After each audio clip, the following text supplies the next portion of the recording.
Bienvenidos a esta exploración.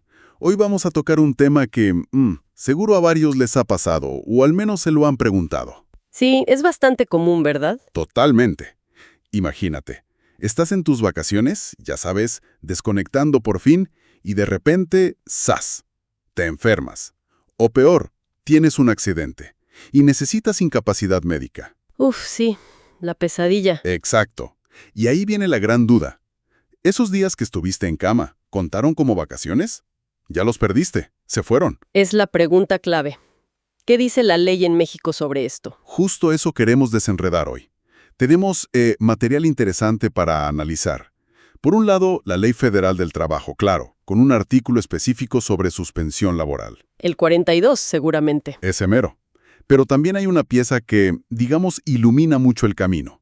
Una tesis aislada, una interpretación de un tribunal colegiado sobre un asunto muy relacionado. Ah, las tesis aisladas, siempre aclarando puntos finos. Sí. Y bueno, también tenemos un análisis que intenta conectar todo esto. Nuestra misión hoy es entender si legalmente las vacaciones se pausan si te incapacitas o si de plano se dan por disfrutadas. Y entender el por qué, ¿no? La lógica detrás, cómo se protege ese derecho al descanso. Exacto. Queremos ver cómo funciona esa protección al derecho a descansar de verdad. Así que, pues entremos en materia. Venga. Primero, el escenario típico para que todos estemos en la misma página. Alguien planea sus vacaciones. Quizá un viaje o solo quedarse en casa, tranquilo. Recargando pilas. Sí, y todo bien, hasta que, ¡pum!, un problema de salud. Una gripa terrible, una fractura, algo que necesita incapacidad del IMSS. Y que coincide justo con los días de vacaciones programados. Justo ahí, la pregunta inmediata es, ok, estuve enfermo estos 5 días, pero eran mis vacaciones. ¿Cuentan como vacaciones ya tomadas? ¿Perdí esos días? Es la duda central. Y para empezar a responderla hay que ir a la base, a la Ley Federal del Trabajo. Como mencionabas, está el artículo 42. Ajá. Ese artículo habla de las causas de suspensión temporal de la relación de trabajo.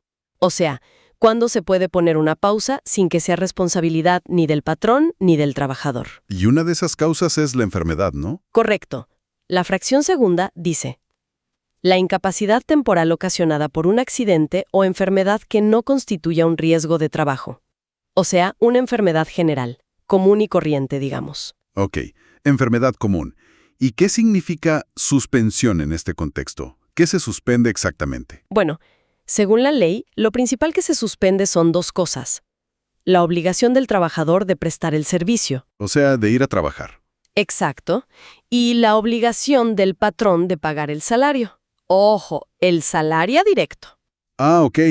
No es que el trabajador se quede sin nada porque ahí entra el IMSS, supongo. Justamente. Ahí entran las prestaciones de seguridad social como el subsidio por incapacidad que paga el IMSS. Pero la relación directa de trabajo y salario con la empresa queda, digamos, en pausa. Entendido.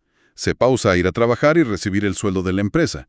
Pero, a ver, ¿cómo conecta esto con las vacaciones que ya estaban corriendo? Porque ahí es donde está el meollo del asunto.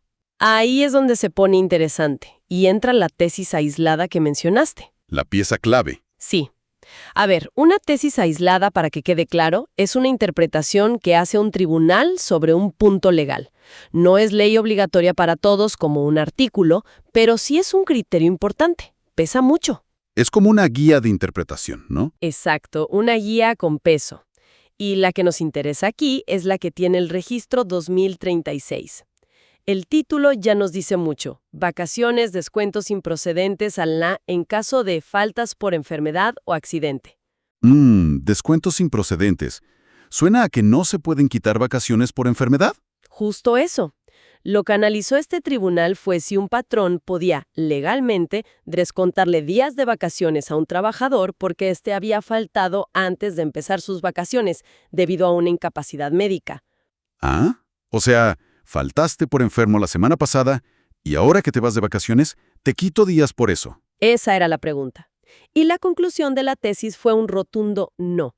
El patrón no tiene derecho a hacer ese descuento. ¿Y por qué no? ¿Cuál fue el argumento? Muy simple y directo. Porque la Ley Federal del Trabajo no lo autoriza. No hay ningún artículo que diga: si falta por enfermedad, descuéntale vacaciones. La tesis protege el derecho a las vacaciones que ya acumuló, ya se ganó. Tiene lógica. No puedes quitar un derecho ganado por algo que no está previsto. Exacto. Y aquí viene el punto crucial que conecta con nuestro tema. La tesis recalca que la suspensión por enfermedad, la del artículo 42, solo suspende la obligación de trabajar y pagar salario. No afecta a otros derechos ya adquiridos. Ahí está, como el derecho a disfrutar las vacaciones acumuladas. Precisamente, la suspensión no borra el derecho a las vacaciones que ya tenías listas para tomar. Ok, esto aclara bastante. La tesis dice, si te enfermaste antes de las vacaciones, no te pueden quitar días de esas vacaciones. Protege lo acumulado. Pero nuestro caso es enfermarse durante. ¿Cómo damos ese salto? Aquí es donde entra la interpretación basada en la finalidad de la ley. La tesis, aunque no hable directamente de enfermarse durante, sienta una base importantísima. Tenemos que preguntarnos, ¿para qué existen las vacaciones? ¿Cuál es su propósito? Pues para descansar, ¿no? Desconectar del trabajo. Exacto. La ley las establece para garantizar un descanso efectivo. No es solo no ir a la oficina. Es un tiempo para la recuperación física y mental, para el esparcimiento, para el disfrute personal. Tienen una finalidad de bienestar real. Claro, no es solo marcar días en el calendario. Es que de verdad puedas descansar. Justo. Y ahora conecta eso con estar incapacitado.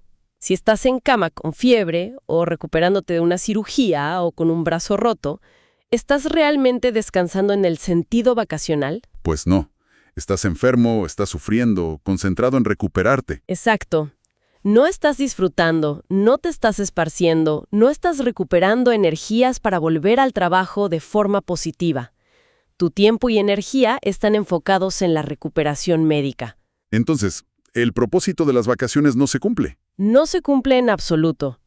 Por lo tanto, si la tesis protege el derecho a vacaciones contra descuentos por incapacidad anterior, la lógica nos dice que esa misma protección debe aplicarse si la incapacidad ocurre durante. Porque si no, el derecho se vuelve una farsa. Sería como decir, tuviste tus vacaciones, aunque estuviste en cama todo el tiempo. Exacto. Es como la analogía que usaste antes.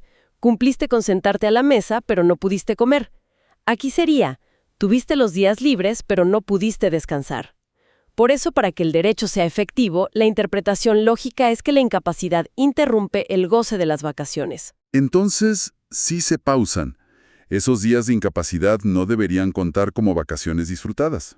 Esa es la interpretación más coherente y protectora para el trabajador. La incapacidad médica que aparece durante las vacaciones interrumpe o pausa ese periodo. Esos días específicos cubiertos por la incapacidad, no se pierden. O sea, el derecho a disfrutarlos sigue ahí. Sigue ahí, pero se pospone. Una vez que la persona termina su incapacidad y se recupera, debería poder tomar esos días de vacaciones que quedaron, pendientes. Esto es súper importante, porque valora la calidad real del descanso, no solo los días formales. Protege la experiencia de poder desconectar de verdad. Exactamente. Y pensando en lo práctico, si a alguien le pasa esto, ¿qué pasos debería seguir? Fundamental actuar rápido y formalmente. Lo primerito es avisar a la empresa. En cuanto sea posible, notificar que estás enfermo o tuviste el accidente. Comunicación inmediata. Sí. Y, clave, obtener la incapacidad médica oficial del IMSS. Ese documento es la prueba reina. Sin la incapacidad formal del Seguro Social, es muy difícil argumentar esta interrupción de las vacaciones. Claro, el papelito habla. Necesitas el respaldo oficial del IMSS. Indispensable. Y viéndolo desde el lado de la empresa, esto puede generar, algunos ajustes, ¿no? Sin duda. Para la empresa, que un trabajador pause sus vacaciones y luego tenga que reprogramar esos días, pues sí implica temas de logística. Afecta la planeación, la cobertura de puestos. Claro, puede requerir reorganizar agendas, proyectos. Es entendible que surjan preguntas sobre cómo manejar esa reprogramación. Pero la interpretación legal parece priorizar el derecho del trabajador al descanso efectivo. Es un balance, entonces. ¿Pero con la protección al descanso como norte? Así parece ser la tendencia interpretativa. Se busca un equilibrio, pero protegiendo el fin último de la vacación. Ok. Y mencionaste antes que la suspensión por incapacidad tiene sus propias reglas de inicio y fin en la ley, ¿Algo más ahí que refuerce esta idea? Sí, brevemente. Hay otros artículos en la LFT como el 43 y 45 que detallan esto. Dicen, por ejemplo, que la suspensión por incapacidad empieza cuando el patrón tiene conocimiento. Usualmente con el aviso y el certificado del IMSS. ¿Correcto? Y dura lo que indique el IMSS dentro de ciertos límites legales. Y otro artículo importante dice que el trabajador debe regresar a trabajar al día siguiente de que termine la causa de la suspensión. O sea, al día siguiente de que acabe su incapacidad. Justo. Esto ayuda a marcar una línea clara entre el periodo de incapacidad y el periodo de vacaciones que podría continuar después. Son tiempos distintos con reglas distintas. Perfecto. Eso subraya la idea de que son dos cosas separadas, estar incapacitado y estar de vacaciones, y que una puede efectivamente interrumpir a la otra. Así es. Bueno, entonces, si tuviéramos que resumir la conclusión principal de todo este análisis legal y de interpretación, ¿cuál sería? Yo diría que la conclusión central es esta. Aunque la Ley Federal del Trabajo no lo diga textualmente, las vacaciones se pausan, la interpretación jurídica que más fuerza tiene, apoyada en la lógica de la ley y en criterios como la tesis aislada 2010-36, es que si un trabajador se incapacita por enfermedad o accidente no laboral durante sus vacaciones, éstas se interrumpen. Y no pierde esos días. No los pierde, conserva el derecho a disfrutarlos una vez que se recupere, cuando termine su incapacidad. El objetivo final es asegurar que el descanso sea real, que sea efectivo y cumpla su propósito de recuperación. Queda clarísimo. Se protege la sustancia del derecho, no solo la forma. Y esto, fíjate, nos lleva a una reflexión final, algo para dejarle al auditorio pensando. Exacto, porque todo este razonamiento se basa en la idea de la efectividad del derecho al descanso. Ese es el pilar. El descanso efectivo. Sí, entonces, si ese es el principio rector, podríamos llevarlo un poquito más allá. Podríamos pensar en otras situaciones muy, muy extraordinarias, que no sean médicas y que la ley no contemple explícitamente, pero donde el propósito del descanso también se vea completamente frustrado. Interesante. ¿Cómo qué tipo de situaciones te imaginas? Suena a casos muy extremos. Pensemos en escenarios límite, pero que pueden pasar. Imagina que planeaste tus vacaciones a la playa. Llegas y ¡pum! Un huracán categoría 5, evacúan todo, terminas en un refugio. Adiós descanso. Pura angustia.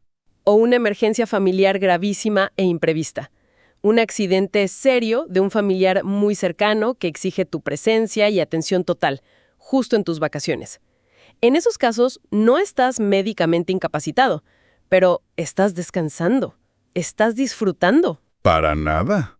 Estarías bajo un estrés tremendo, enfocado totalmente en la emergencia. Entonces, la pregunta que queda en el aire es, ¿podría argumentarse, usando esta misma lógica de la efectividad del derecho, que en circunstancias así de excepcionales y ajenas al trabajador, también debería interrumpirse el periodo vacacional para permitir que el descanso real se tome después? ¡Wow! La ley no lo dice para esos casos no médicos, ¿verdad? No, la ley actual no lo contempla así explícitamente. No hay una respuesta legal directa hoy por hoy.